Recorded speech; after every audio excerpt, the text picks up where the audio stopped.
Je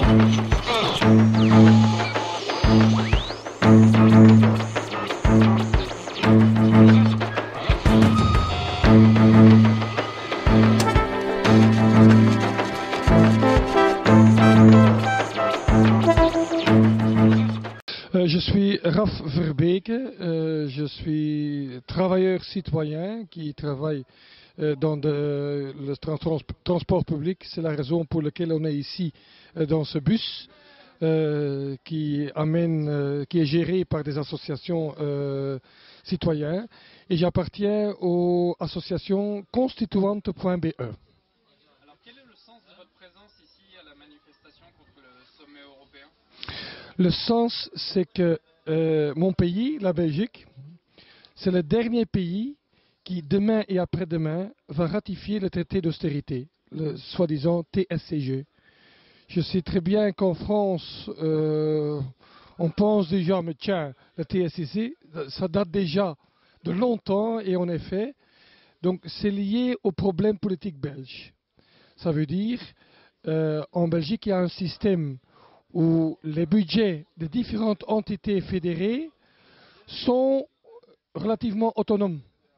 Et ce que le TSCG fait en Belgique, c'est mettre en place le contrôle de l'Union européenne, de la Commission européenne, sur tous nos budgets.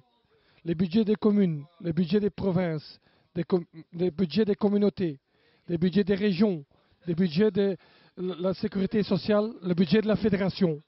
Donc c'est toute une emprise budgétaire qui se met en place avec ce TSCG. Et donc aujourd'hui, notre Premier ministre il est dans le sommet européen et il va sûrement dire à Angela Merkel, Angela, voilà, j'ai fait ce que vous avez demandé. Parce que mon Parlement va ratifier demain, pendant notre sommet, comme dernier pays, ce TSCG. Évidemment, nous, on n'est pas contre une gestion saine des budgets publics, ça c'est clair. Mais ce qu'on vit, c'est que cette austérité et cette emprise européenne et financière sur nos budgets, c'est pour renflouer des marchés financiers spéculatifs et en faillite. Donc c'est justement pour financer, pour renflouer ces marchés financiers spéculatifs qui sont en faillite, des banques qui sont en faillite, et que nous, citoyens, contribuables, travailleurs, agriculteurs, pensionnés, etc., doivent en faire payer. C'est là-dessus le problème, parce que l'un est lié à l'autre. Et la politique, ici, veut dissocier l'autre. Il veut dire, si vous êtes contre ce traité d'austérité, alors vous êtes un gaspilleur. Tandis que nous, justement, on dit, nos élus, nos institutions, ils gaspillent. Aussi le service public, il y a beaucoup de gaspillage, et nous, on veut le désigner. Mais ce n'est pas le problème. Le problème, c'est justement que cette austérité sert justement à financer ce marché. Donc ça, c'est un. Mais deuxièmement, et ça, c'est le plus important, et ça, c'est la raison pour laquelle on a constitué, il y a 2 ans, constituante.be, c'est justement ce traité. Elle installe dans nos lois fondamentales, ça veut dire dans notre constitution, dans notre réforme d'État, elle installe justement les règles d'or et ce contrôle budgétaire. Et ces règles d'or, c'est une manière de gestion budgétaire particulière, justement qui était en fait, qui sert à des buts particuliers pour ce marché financier. Eh bien, il est inacceptable qu'une constitution, que nos droits fondamentaux, en tant que Parlement, en tant qu'État, en tant que région, en tant que commune, en tant que collectivité, que nos droits fondamentaux sont justement changés pour faire avaler cette politique austéritaire de renflouement des banques. C'est pour ça qu'on dit, en principe et en long terme, le but de notre association, c'est qu'en effet, une constitution, ça doit être écrit par les citoyens mêmes et pas par le système politique. Et c'est important, avec les élections européennes devant nous. Ici, notre ancien Premier ministre, qui est chef de groupe libéraux dans le Parlement européen, Guy Verhofstadt, c'est lui qui a introduit le processus du traité constitutionnel qui était, dans lequel les Français et les Hollandais ont voté contre. Lui, il va mener maintenant campagne pour dire que le Parlement européen doit se déclarer constituante, afin qu'on peut écrire une vraie constitution pour un État, oui, un État uni d'Europe.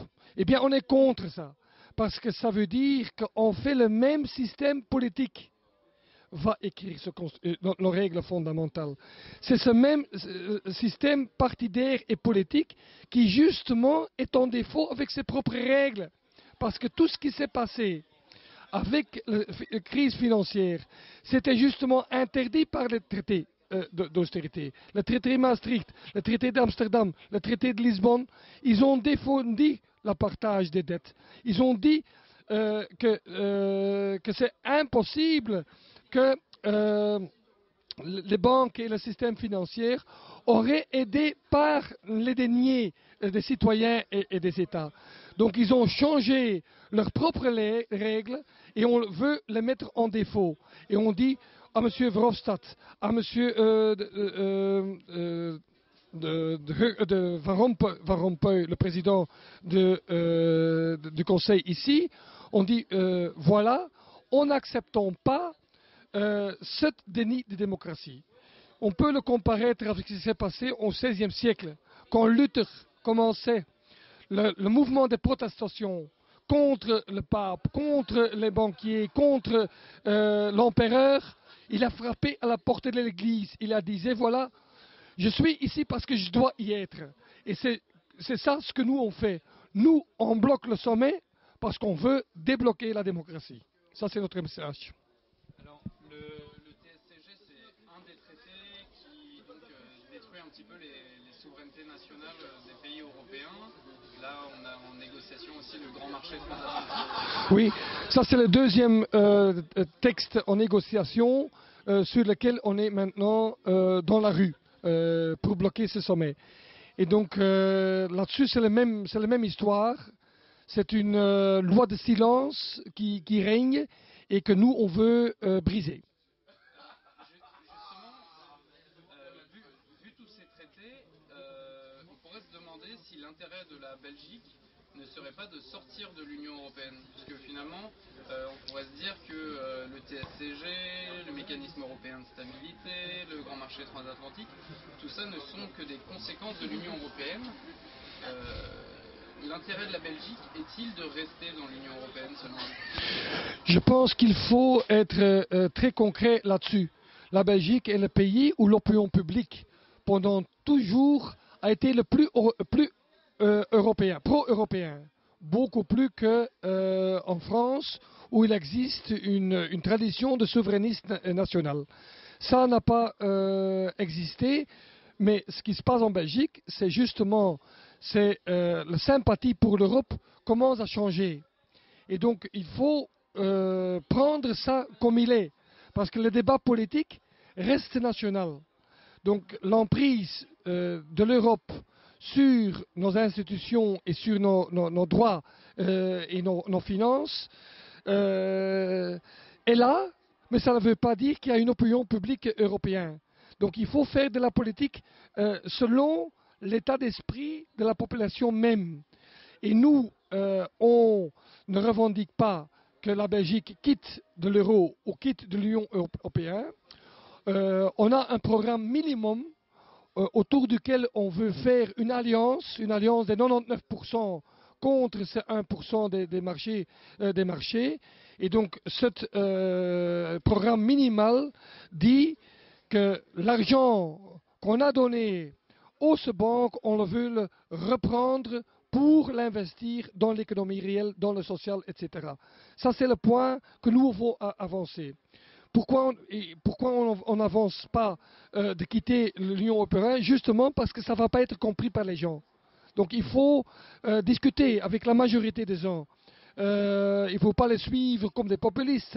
Ça c'est pas l'enjeu. L'enjeu, c'est qu'on mène le débat Et ici, on a beaucoup plus de chances d'aboutir à un élargissement de l'alliance qui commence aujourd'hui, en justement faire ce dialogue pas par pas.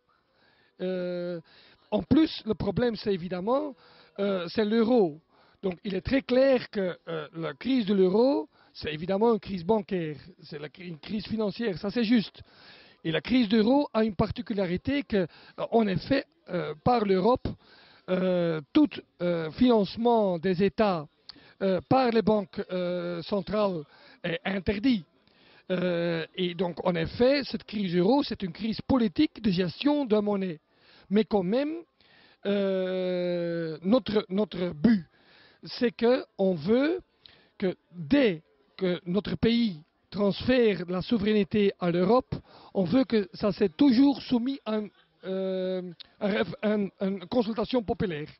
Donc ça, nous pensons qu'avec des propositions ainsi, qu'on peut avancer plus profondément qu'avec cette revendication de retirer l'euro. Parce qu'en fait, l'euro en soi, en tant que monnaie unitaire, n'est pas le problème. Le problème, c'est justement le BCE. C'est justement le fait qu'il y a une banque centrale qui est hors contrôle politique, hors contrôle parlementaire, hors contrôle. Ça, c'est en fait le lien. Et ça cause une accentuation de cette crise financière ici en Europe. Et donc, ce que nous faisons, c'est qu'on organise des assemblées populaires, citoyens, des assemblées citoyens. Donc, ça veut dire, nous, on a organisé ici la seule assemblée où en Belgique, les gens ont pu voter sur le TSCG. On a organisé un référendum par nous autres, justement comme forme d'action pour montrer que la population a son droit, doit avoir son mot à dire là-dessus. Je vous remercie. Merci. Merci.